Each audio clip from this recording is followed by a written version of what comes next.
and welcome to another episode of The Evening's Gem. If this is your first time connecting, hola! I want to say thank you also to our subscribers and our returning viewers. Those of you that probably haven't subscribed, but every Monday or maybe every so often you pop your head in to see if there is a video and then to say what's up. I just want to say thank you. Before I delve into today's episode, I want to give a shout out to our production team right here, Bloodstream Production and Eyes Have Not Seen. I will always and always give them a shout out because without them, these episodes will not come to you. This is our last episode in regards to Memorable May. And today I want to talk to you about what does it take to create memories? What does it take to create memories? If I have to ask that question and answer it sincerely, there are a plethora of things that is required for us to make memories. But last week, I was having a conversation with someone, and the conversation was actually a Bible study. And in this Bible study, we look at different people in the Bible. And so, on this particular study, we were studying about James. And so as she had studied, and then she would call and we'll talk about it. And so I made a statement. I said, well, look at their mother, right? And she said, no, that's not that James we're talking about. We're talking about the other James. Because in her study, the conclusion that she had come to is why was this James part of the disciples? But it seemed like we don't hear anything about him beyond that his name was listed as part of the disciples.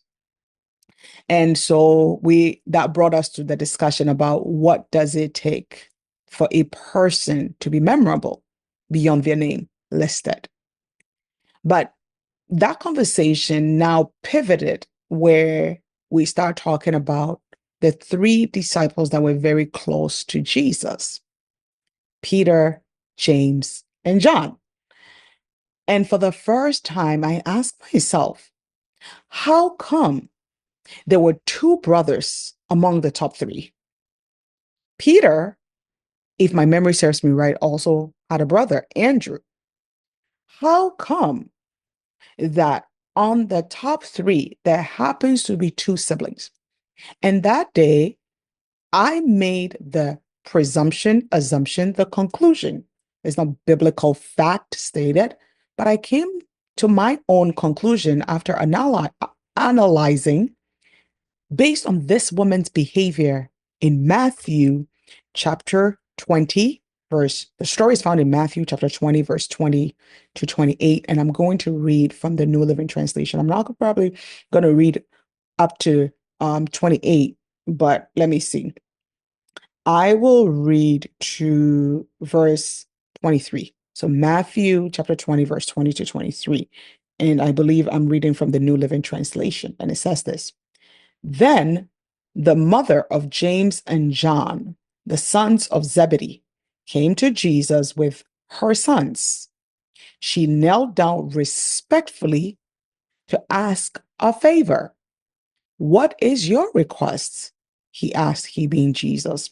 She replied, In your kingdom, please let my two sons sit in places of honor next to you, one to your right and the other on your left. Verse 22. But Jesus answered by saying to them, so now Jesus is addressing the boys, but not the mother. You don't know what you're asking. Are you able to drink from the bitter cup of suffering I'm about to drink? Oh, yes, they replied, we're able. Verse 23. Jesus told them, You will indeed drink from my bitter cup, but I have no right to say who will sit on my right or my left.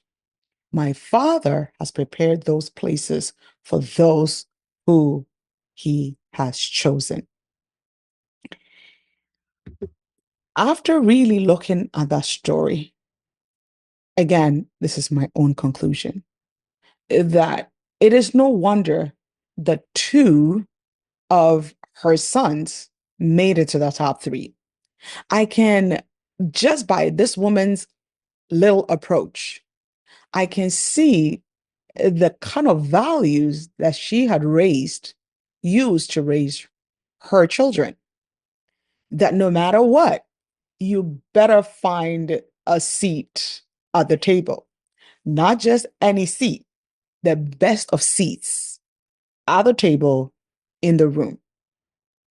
And if we are raised with those kind of values, when you read down to verse 24, it says that when the disciples heard these, they were indignant that James and John will have the audacity to approach Jesus and ask such a question.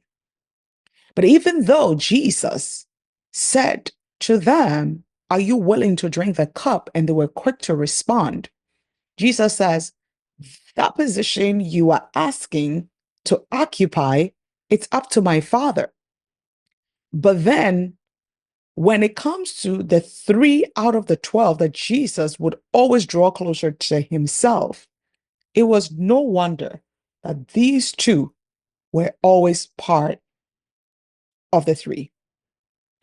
What does it take to create memories? It's a plethora of things, like I've said. But in my personal opinion, it's when we go above and beyond. It's when we take bold steps. The worst we can hear is no. There's a saying that I've heard a lot, and I believe it's quoted by Roosevelt.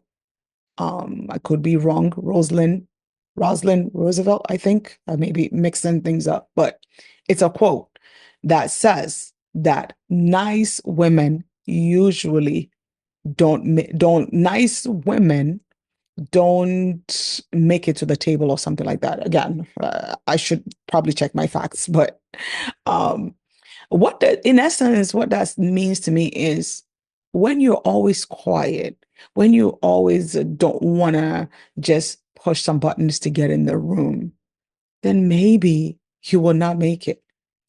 But this woman, the fact that the Bible is that's why I love the Bible. The Bible is very clear that she did not approach Jesus in an obnoxious way or in a demanding way. I love the translation that the New Living Translation gives. She respectfully came and knelt down and asked. I don't see a woman who is abrasive, even though she's very bold. There are parts of the Bible, and theologians say that this woman was Salome and she was married to Zebedee. It is no wonder the sons of Zebedee are also called the sons of thunder. In order for us to make memories and be part of those that are called to be in the top three, sometimes we have to have the personality of a thunder. You see, lightning does more damage than thunder, but thunder is not quiet. And so a lot of children, even some adults, are more afraid of a thunder than a light because thunder lets you know that I'm here. And anything that makes you know I'm here is not easily ignored. And so, just based on this one line of their mother's behavior, I am not surprised that these two sons of Zebedee, aka sons of thunder, made it to the top three of Jesus's disciples that were very close. As we end Memorable May, my question to you is, what exactly are you willing to do above and beyond for your family to remember you in a good way, for our communities to remember us in a good way, for our nation to remember us in a good way, and for the globe at large to remember us in a good way? Are we taking the bold steps to approach Jesus and respectfully kneel down to say, how can I get to be part of your story, Jesus? God bless you, and I'll see you in the next episode.